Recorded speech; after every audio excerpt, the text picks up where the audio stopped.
Margaret Hamilton was born on August 17, 1936 in Powley, Indiana, and spent her childhood dismantling radios on the family farm before reassembling them according to schematics copied from Popular Mechanics. She entered Earlham College intending to become a poet, but gravitated toward mathematics because, as she later recalled, it had room for poetry on the inside. After graduating in 1958, she followed her husband, Harvard Law student James Cox Hamilton, to Boston and took a programming position at MIT's meteorology department, where she wrote Fortran code that predicted the movement of high-latitude clouds for Professor Edward Lorenz's pioneering chaos theory experiments. Loneliness in the computer room at 3 a.m. nurtured a fascination with software as both intellectual architecture and life-critical machinery, an obsession that would crest in the lunar module's guidance system. In 1960, she transferred to MIT Lincoln Laboratories' semi-automatic ground environment project, debugging assembler code that fused radar returns with interceptor trajectories. SAGE's real-time constraints were brutal. The machine had to ingest 2,750 blips per second, classify potential Soviet bombers, and recommend launch vectors without hanging. Hamilton's exposure to this fail-soft doctrine designed the program so it continues to operate even when parts misbehave, became the seed of her later insistence on priority scheduling, asynchronous recovery, and what she christened software engineering, a term most colleagues dismissed as pretentious until NASA adopted it for contract language. In 1963, she joined the MIT Instrumentation Laboratory, newly tasked with delivering all guidance, navigation, and control code for Project Apollo. The computer in question, designed by Eldon Hall and Charles Draper, weighed only 32 kilograms and offered 36 KB of rope memory stitched by women who wove copper wires through ferrite cores like jacquard loom punch cards. Hamilton, at 27, became lead for the onboard flight software group, a team of roughly 100 programmers who shifted between the maniac-like voices of AGC opcodes and the more lyrical explanations required for monthly status briefings to NASA Houston. She instituted a hierarchy of development flights, block releases that incrementally expanded functionality, each subjected to exhaustive simulation on the flatsats, racks of AGC hardware connected to inertial platforms inside a windowless bunker on Cambridge's Albany Street. For every mission phase, boost, translunar coast, powered descent, ascent, rendezvous, Hamilton's group-modeled sensor noise, gimbal lock edge cases, and astronaut keystroke errors. When engineers balked at spending CPU cycles on fault detection, she replied, "There will be no source code on the lunar surface to patch." Her most celebrated innovation was the Executive and Waitlist, a preemptive priority scheduler implemented without modern interrupts.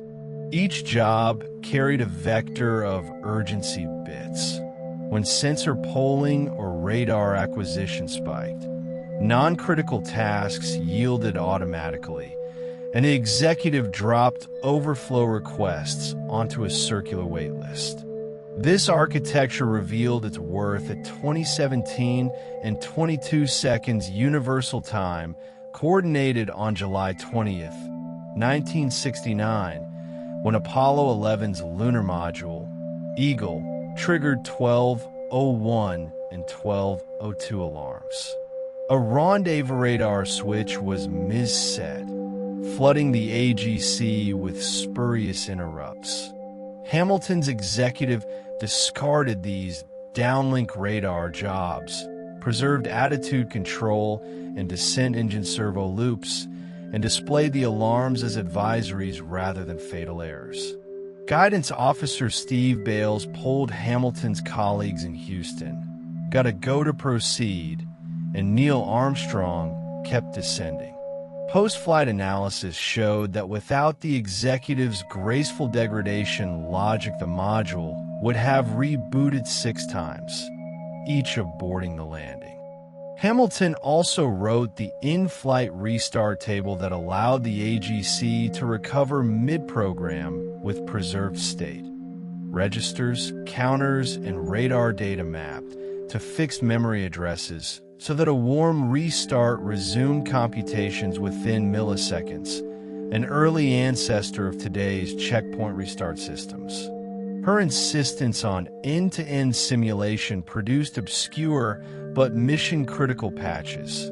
For Apollo 8, she discovered that if an astronaut keyed verb 37 enter 1010 enter during translunar coast, the navigation platform would realign to an Earth orientation routine, corrupting the star sighting matrix.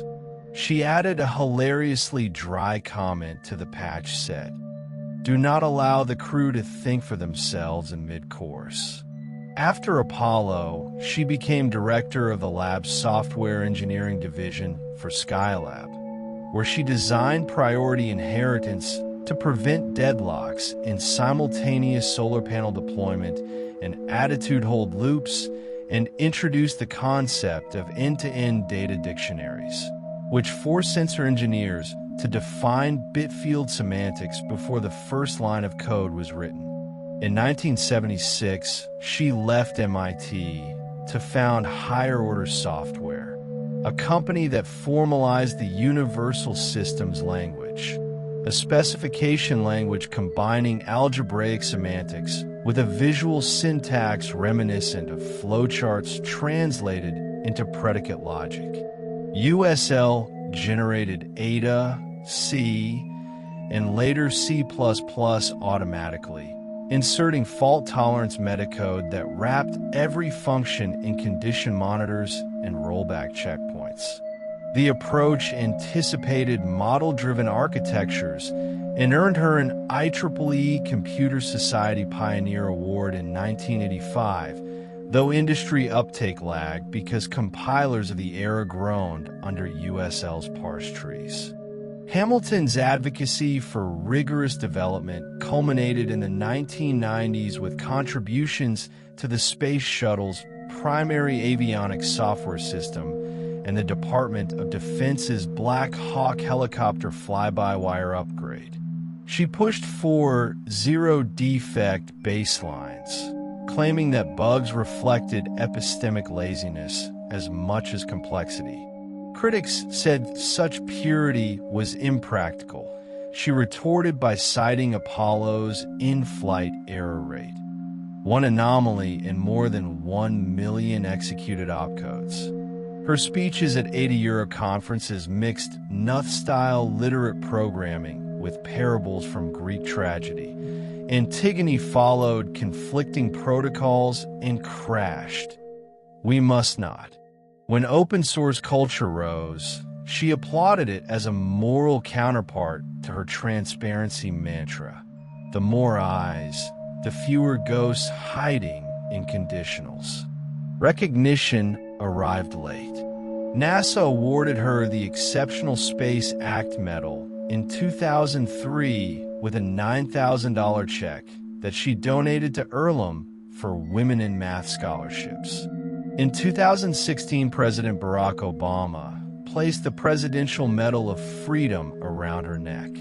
The oversized medallion nearly collided with a replica rope memory core she had brought for the press corps. That same year, a LEGO Ideas set featuring Hamilton beside a stack of software binders sold out in 4 days, prompting her to note that kids stepping on these bricks will now curse me twice. She continued to consult on autonomous vehicle safety cases into her 80s, advising that any Level 4 control stack include a Hamiltonian executive capable of shedding non-essential tasks under sensor overload. Margaret Hamilton's legacy lies not just in the 145,000 lines of AGC assembly threaded through ferrite cores, but in a worldview. Software is an engineering discipline that must anticipate human fallibility, hardware glitches, and the indifferent physics of deep space.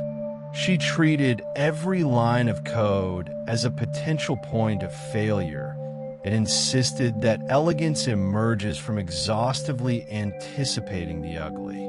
In doing so, she converted late-night debugging sessions into the founding chapter of software engineering, proving that code can land on the moon provided its authors respect the arithmetic of danger and design for the day the astronaut types the wrong verb.